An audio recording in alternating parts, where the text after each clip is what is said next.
সরকার প্রধান হিসেবে এই নিয়ে পঞ্চমবার এবং টানা চতুর্থ মেয়াদে পুনর্নির্বাচিত হওয়ার পর এটি শেখ হাসিনার প্রথম চীন সফর। তার এই সফরের দিকে প্রতিবেশী ভারত সতর্ক নজর রেখেছে বলে জানাচ্ছে ভারতীয় সংবাদ মাধ্যমগুলো।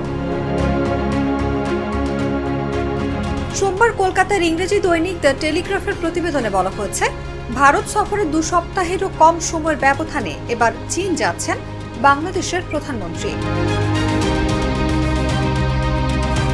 তার এই সফর এমন একটি সময় হচ্ছে যখন ঢাকা চীনের দিকে উল্লেখযোগ্যভাবে ঝুঁকে পড়ার লক্ষণ দেখাচ্ছে।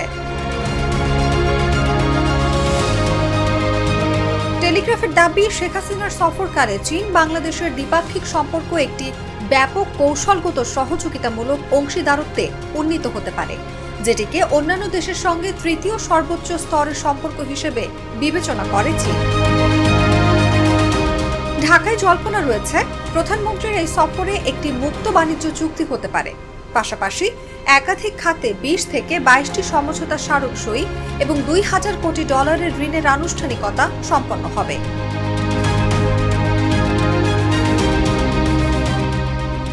ভারতের একজন সাবেক কূটনীতিক দ্য টেলিগ্রাফকে বলেছেন, নয়াদিল্লিকে নিবিড়ভাবে এই সফরের ফলাফল দেখতে হবে। বাংলাদেশের সড়ক পরিবহন ও সেতু মন্ত্রী এবং ক্ষমতাসীন আওয়ামী লীগের সাধারণ সম্পাদক ওবায়দুল কাদের রোববার বলেছেন, ভারত বাংলাদেশের রাজনৈতিক বন্ধু এবং চীন উন্নয়নের। দ্য টেলিগ্রাফের ভাষ্য মতে, ওবায়দুল কাদেরের এই কথায় দিল্লির উদ্বেগ কমার সম্ভাবনা কম, কারণ ভারত বুঝতে পারছে চীন থেকে বাংলাদেশের আরও অর্থ প্রবাহিত হলে বেইজিং এর উপর ঢাকার নির্ভরতা কেবলই বাড়বে। ভারতীয় সূত্রের মতে, চীন বাংলাদেশের মধ্যে সম্ভাব্য মুক্ত বাণিজ্য চুক্তির রূপ দেখার জন্য অধীর আগ্রহে অপেক্ষা করছে ভারত। সূত্রটি বলছে, আমরা বাংলাদেশি পণ্যগুলোকে ভারতে বিনামূল্যে প্রবেশাধিকার দেই এবং সেখানকার বাজারে প্রবেশের জন্য আমাদের পণ্যগুলোকে শুল্ক দিতে হয়। চীনা পণ্য বাংলাদেশে শুল্ক ছাড় পেলে তা সত্যি উদ্বেগের বিষয় হবে।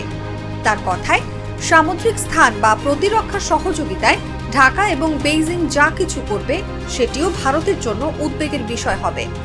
উদাহরণস্বরূপ, কৌশলগতভাবে গুরুত্বপূর্ণ মোংলা বন্দরের কথাই ধরুন, সেখানে সব উন্নয়ন কার্যক্রম ঘটছিল ভারতীয় ঋণের আওতায়। এখন চীনারা জেটি এবং একটি কন্টেইনার ইয়ার্ড নির্মাণে আগ্রহী। তাছাড়া বাংলাদেশের প্রতিরক্ষা বাহিনী সামরিক সরঞ্জামের জন্য মূলত চীনের উপর নির্ভরশীল, তাই আমাদের তাদের প্রতিরক্ষা সহযোগিতার গতিপথে লক্ষ্য রাখতে হবে। তিস্তার পানি বন্টন নিয়ে ভারত বাংলাদেশের সম্ভাব্য চুক্তিটি দীর্ঘদিন ধরে ঝুলে রয়েছে। এ অবস্থায় তিস্তার সংরক্ষণ ও ব্যবস্থাপনা প্রকল্পে প্রবল আগ্রহ দেখাচ্ছে চীন। শেখ হাসিনার সাম্প্রতিক ভারত সফরকালে নরেন্দ্র মোদীও তিস্তা প্রকল্পের সহযোগিতার প্রস্তাব দিয়েছেন। বাংলাদেশের পররাষ্ট্রমন্ত্রী হাসান মাহমুদ গত রোববার বলেছেন, চীনের সঙ্গে আলোচনার এজেন্ডায় তিস্তার নাম নেই, তবে চীন নিজেই বিষয়টি সামনে আনলে বাংলাদেশ কিভাবে প্রতিক্রিয়া জানাবে তা স্পষ্ট নয়।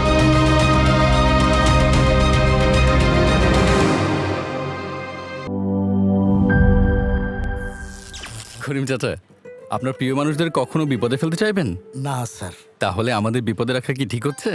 এজন্যই বিজলি কেবলস সবচেয়ে ভালো ও নিরাপদ। ফ্লেম রিটার্ডেন্ট পিভিসি দিয়ে তৈরি বিজলি কেবলস, নিরাপদ আজীবন।